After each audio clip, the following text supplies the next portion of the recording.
All right, Wednesday the 19th, we have a lower body AMRAP. So that stands for as many reps as possible or as many rounds as possible. So we're gonna do 15 minutes, everybody. If you have more time today or you wanna make it longer, you can, but 15-minute minimum, doesn't need to be any more.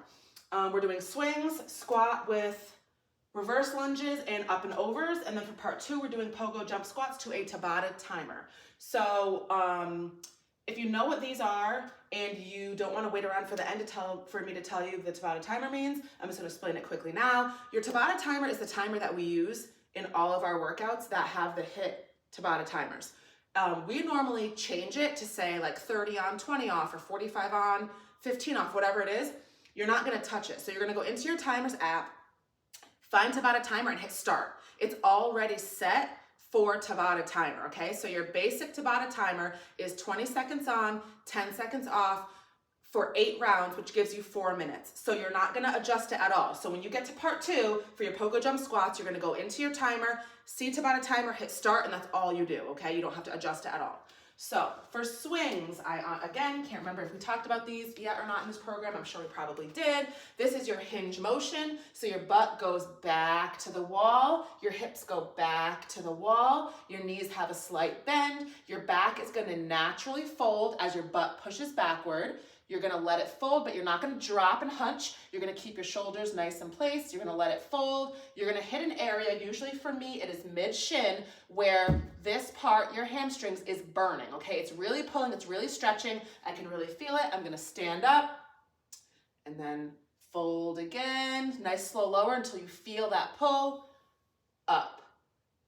Nice slow lower, feel that pull, stand up, okay? So that's your straight leg deadlift motion. So with the swings, it's similar, except you're just going to now pull your arms up when you come up, okay? So your swing looks like this.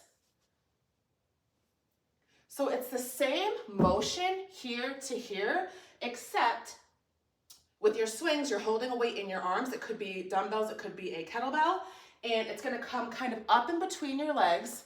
So up like this, and then when you hit that spot and you stand, they're just gonna swing up, okay? So you're not actively like trying to lift your arms. It's kind of just the motion that happens with your hinging and your thrusting motion. So it's kind of, I like to call it like a pendulum.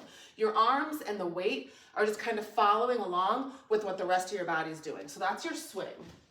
Sorry, I made it seem like I was explaining a deadlift at first, which I was, but it kind of might have been confusing. That's your swing. Squat with alternating reverse lunges. So you're going to, I didn't even show these yet. I'm all confused, but sorry, I'm not gonna restart the video.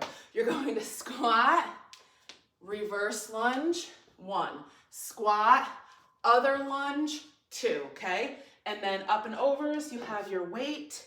I'm gonna circle back to those exercises. Up and over, up and over. And then our pogo jump squat is our hop, hop, squat, okay? So back to squat with alternating reverse lunges. So we've done these motions before. We've done air squats or body weight squats, and we've done reverse lunges, okay? So it's just combining them to make them one movement. So what you're doing is essentially 6 lunges per leg. So you're doing 12 squats, 6 lunges per leg equals the 12, okay? So our squats, we already know about our squats. So our lunges, you wanna remember railroad and not tightrope. And with this, you also wanna remember to make sure you're in the proper position before you switch exercise. So if I'm here to squat, I might wanna move both feet to hit my lunge, and then I might need to move both feet again out to my squat. So you don't wanna just do this and be like trying to keep this leg planted because of how that foot just crossed back like that. You might start doing that. Now you're in tightrope instead of, so it gets a little bit too crazy. You have to make sure that you're set before you move on. So you're gonna squat, lunge, squat, lunge, squat, lunge, squat, lunge. So notice how I readjusted my feet for every movement that I was doing. That's fine. That's what you need to do to make sure you're in the right position. And then our up and overs, you don't have to put a weight there, it's just a visual. But what you're doing is you are leaning back on your palms. Your feet are gonna start on one side of the dumbbell. you're going to basically V up. So V to lift your feet up and over, down, okay? Up, up, up, up. This is what it looks like from the side. So see how I'm crunching, lengthening, or crunch, open, that's kind of what you're looking to do. And with these, the closer your legs are to your body or the more bent your knees are, the easier it is. So I could literally go like this. That's much easier than having your legs way stretched out, because when you lift them, the farther away your legs are, the more weight you're lifting. The closer your legs are to you, the less weight you're lifting, okay? And then again, pogo jump squat, tiny, tiny, tiny, up, tiny, tiny squat, tiny, tiny squat. So that's gonna be to your Tabata timer. So you're gonna do that move the entire time.